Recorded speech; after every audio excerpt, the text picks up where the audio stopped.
The Samsung Galaxy S5 has a plastic water-resistant body with removable back cover, while the Sony Xperia Z1 has a premium chassis that's comprised of a sturdy metallic frame with a glass front and back. Needless to say, the materials by themselves tell us clearly how these two handsets differ in their design approach. While the Galaxy S5 arguably has a more sophisticated look than ever before with its perforated rear design, its plastic construction lacks the solid feel attached to the steel and glass Xperia Z1. The removable back cover, however, gives easy access to the swappable battery, while the chassis of the Z1 has the unit sealed inside. Looking at the specs sheet on paper, the S5 is slightly thinner and lighter, but in reality this is hardly noticeable. Both phones seem too big for the screen size and cumbersome to use with one hand. On another count, they both sport a watertight chassis that lets them swim in water, but the depth certifications are in favor of the Z1. Sony's phone is tagged IP58, which means it can stay in up to 5 feet, 1.5 meters of water for more than an hour, while the S5 carries IP67 certification, so it can lounge in up to 3 feet, 1 meter of water for half an hour.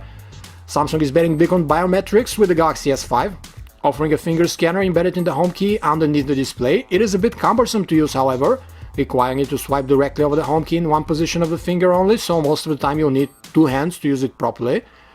The other new sensor, the heart rate one near the LED flash on the back, also needs some time to work, as it will read your pulse for 10 seconds and more before it registers a score. Both are useful features if you need them, just not as quick as they should be. The Galaxy S5 features a smidgen larger 5.1-inch 1080p Super AMOLED panel that's notable for delivering 500 plus nits of brightness in automatic mode, like under bright sunlight for example. The Xperia Z1 packs a 5-inch 1080p triluminous display with similar pixel density, which exhibits somewhat pale and washed out colors. The S5 panel is the best and brightest AMOLED Samsung has done to date, but color reproduction hasn't changed much. It still has bluish tone and punchy oversaturated colors with emphasis on blue and green. The default standard mode of the screen, which would likely be the way most of the people will keep on their phone, shows the cold curse of AMOLED displays in full force. We measured the abominable 8000 kelvins, making the screen's white appear very bluish. The professional and cinema modes have better color temperature and slightly more accurate colors, but still come with this AMOLED feel.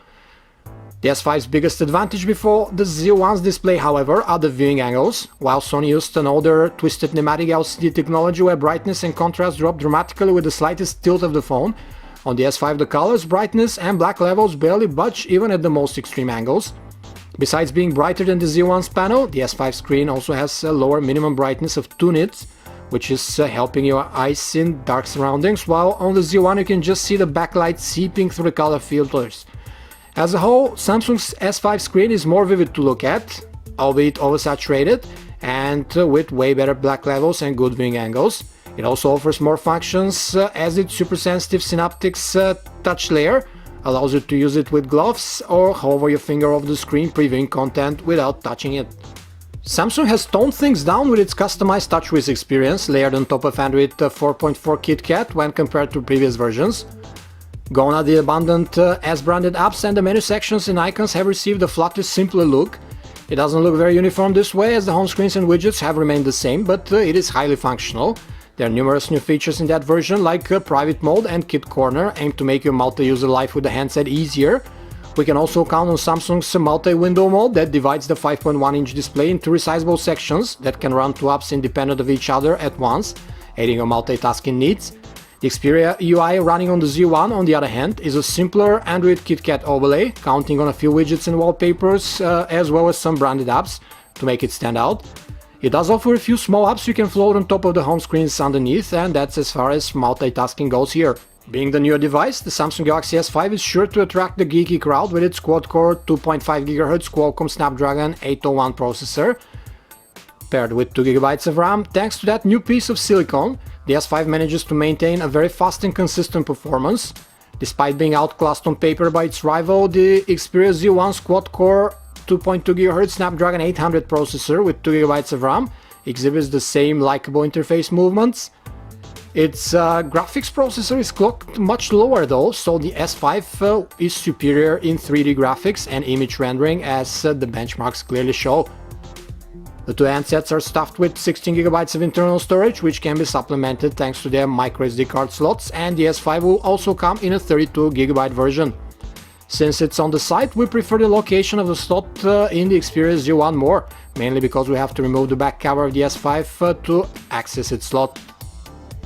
As can be expected from the fast chipsets, browsing on the Z1 and the S5 is fast, smooth and offers fluid zooming, scrolling or panning. Sony, however, uses Android KitKat's default Chrome browser, which doesn't let you sideload Adobe Flash like the Samsung browser on the S5.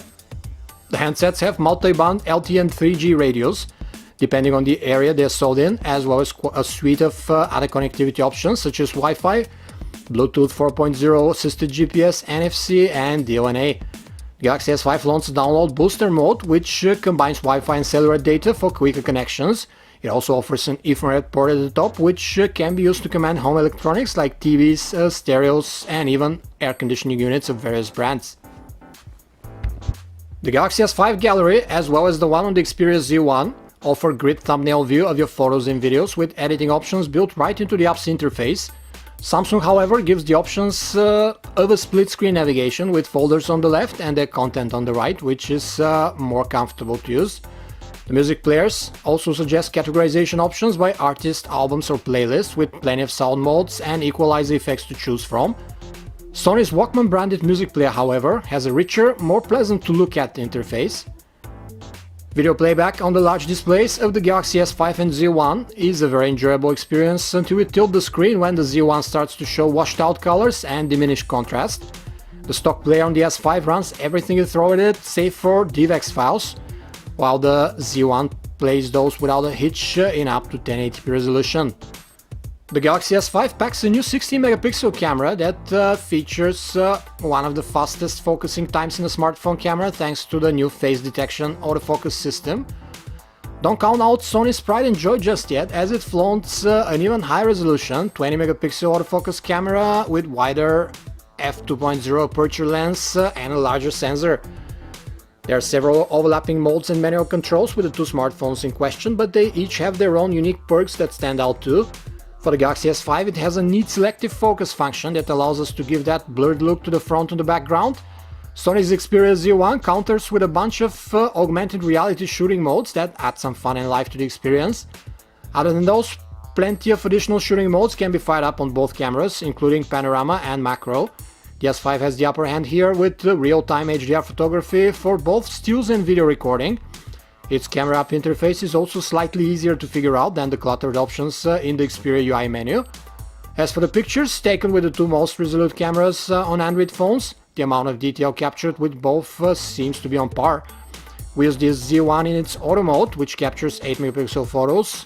Although they're not full-size 20-megapixel samples, Sony chooses this as the default option. We agree, as it delivers samples with good amount of detail with less artifacts and than the full-size photos.